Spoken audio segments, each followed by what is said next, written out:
administrative hearing nila doon sa LTO, LTO. ang alam ko is that they resolved to revoke the Mm. license of the brother of Pokwang, and Oo. tapos Mm. confiscate na yung license, and definitely he will no longer be allowed to drive a motor vehicle. Naku, Bisikleta na lang ang pwede. Yun, yun lang. Ang driver's license partner ay pribilehiyo, no? Gaya ng Yeah, that is only a privilege, and it can be oo. revoked anytime by LTO kapag Oo. nag-violate ka ng rules. Mm. Partner, hindi ba, kasi may isa kong netizen na nabasa na tinutulig, hindi niya sinasang-ayunan, na parang napakabigat ba ng ipinataw dito sa Mhm. kapatid ni Pokwang. Oo, na ganun agad, partner. Hindi, ano yan kasi kino-consider nilang road rage yan no? Mm. At ayaw nila ng medyo umaabuso ka sa Oo. pribilehiyong ipinagkaloob sa ng gobyerno. Sabi nga natin kagabi sa ating explanation diyan, nagkaroon ng abuse of right ng isang holder din ng license, di ba? Oo. At yan, nakapaloob nga yan sa Article 19 ng Civil Code of the Philippines, that everyone must always act with justice. And Mm. you should always observe a good faith, di ba? Oo. Sa lahat ng panahon. Pero yung ginawa niya nung isang araw, that is actually unjustifiable yung kanyang aksyon, na hindi Ah. naman pala doon sa investigation kanina Mm. lumalabas na hindi naman pala nasagi ng kariton yung kanyang sasakyan. Oo. Ang nangyari pala doon, nasa gilid yung bata na kung saan Mm. dadaan yung kanyang pick-up, Mhm. hinila nung ama, at nung paghila niya, nawalan siya ng kontrol doon sa kariton na Mm. mukhang parang babangga doon sa pick-up. Pero napigilan din naman ng ama ng Mm. bata yung kariton at hindi naman tumama. Pero sa galit nung kapatid ni Pokwang ay binaba niya at Mm. sabay sinapok, no, binutukan. Oo. So I think the penalty is actually not that harsh no, kasi privilege nga You do not have Oh. any right na magkaroon ka ng license for a lifetime, or even if you Mm. violated the traffic laws, Mm. transportation law, ay kukumpiskahin sa'yo yan pag ganyan. Before naman kayo kumuha ng driver's license o tayo, partner, alam mo yan 'di ba?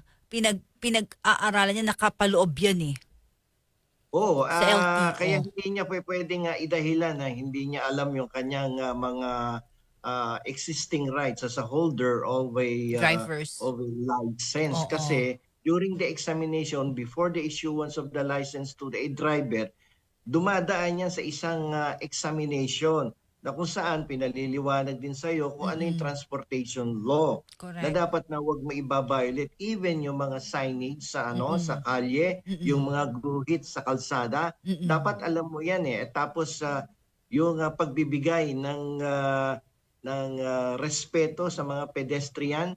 Alam mo, pag pumunta ka, ewan ko kung naobserbahan mo, if you will go to another country, especially Hmm. Japan, Mhm. even if yung traffic light nila ay naka-green, Mm. kapag ang driver sa Japan nakakita ng pedestrian na tumatawid, even naka-green light yung traffic light, Oo. humihinto sila. Oo, oo. Binibigyan nila ng respeto yung Mm. tumatawid Mm. na na tao. Hindi Oo. katulad dito kapag kapag may tumatawid tapos naka-green light, talagang pahahagingan pa ng driver Oy, pero At dito sasabihin, naka-green oo. light ako, naka-green light, di ba? Oo.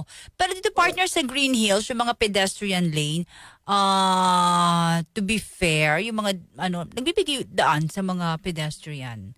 Oo. Ayun. Ako, pag nagda-drive ako, kahit malayo pa, tapos nakita ko may patawid, humihinto ako Oo. Yun ang Ganun dapat ang oo. pagbibigay respeto sa pedestrian. Hindi porket naka-go signal, didiretso mo yung sasakyan mo. Mm. Delikado yon, dahil baka mamaya makadisgrasya ka, Oo. sasakit ang ulo mo sa bayarin. Dapat sa lahat ng pagkakataon, ang bawat Mm. tao ay kinakailangang pairali ng pasensya at Mm. unawa, no, sa ibang tao. Katulad no, napakaliit ng tao na yon. Ang Mhm. trabaho niya ay namumulot ng mga karton, ng Mm. lata sa kalsada. sana inintindi mo na lamang dahil kasama yung isang maliit na bata, Mm, mm, 'di ba? mm, mm. At dapat nga binigyan pa nga niya ng pera eh. Dahil Pinamaskuhan niya, magpapasko no? eh. Oo, Oo. pinamaskuhan niya yung bata. Eh, ang ginawa niya doon sa bata, Mm. pumapalahaw ng iyak. Hindi niya pinansin, binatukan niya pa ng ilang beses sa Oo. harapan ng bata. Eh, sabi nga ni Assistant Secretary Lacanilaw, eh, itong tao na to parang walang puso't damdamin to eh. Oo. Baka may pinagdadaanan, partner. Ayun na nga daw, during the hearing, kaninang umaga, Mm. medyo mainit daw ang ulo niya prior to the Oo. incident.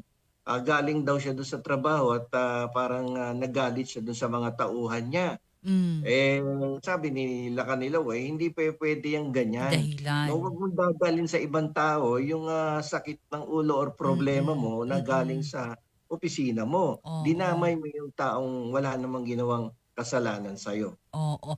Papansin ko lang, partner, no, yung mga road rage na ganyan, mainitan ng ulo, no? Mga walang pagpapasensya. Ang dami nang nagganyan na napapanood tayo through social media. Grabe.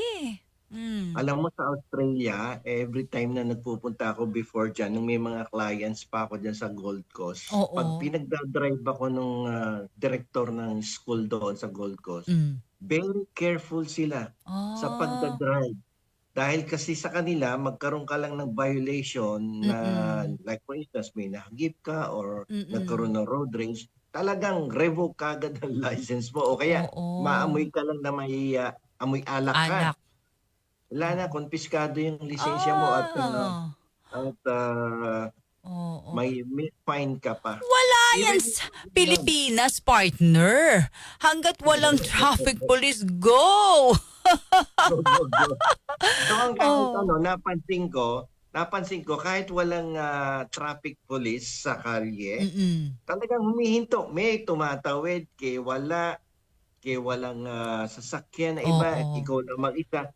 Talagang they respect very much the traffic rules sa Correct. kalye. Oo. Sabi nga ni TMIS po, attorney, mas priority po sa Japan ng mga pedestrian. Yun nga sinabi ni Asek Lacanilaw kanina itong Mm. tao na 'to na na-involved dito sa road rage sa Antipolo ay walang disiplina. So, Mm. hindi dapat binibigyan ng karapatan 'yan o ng Mm. pribilehiyo na magmaneho kasi kung nagawa niya ngayon, definitely there will come a time na Mm. baka gawin niya ulit ito in the near future.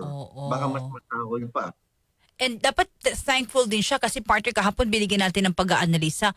What if medyo may pagka, ano din, may pagka Barumbado. violente din, oo, barumbado yung nagkakarito na yun ng manong, may dala palang tubo or what, gumante, di ba? Oo. Suwerte siya at hindi barumbado ang natiyempong kasi yung kadalasan diyan yung iba hindi na Ay, nag-iisip yung mga ganyan away yun, away. oo, Oo. dadamputan ka ng boteng basag yan. Saksakin ka niyan. Buti hindi siya Oo, ginanon. ganun.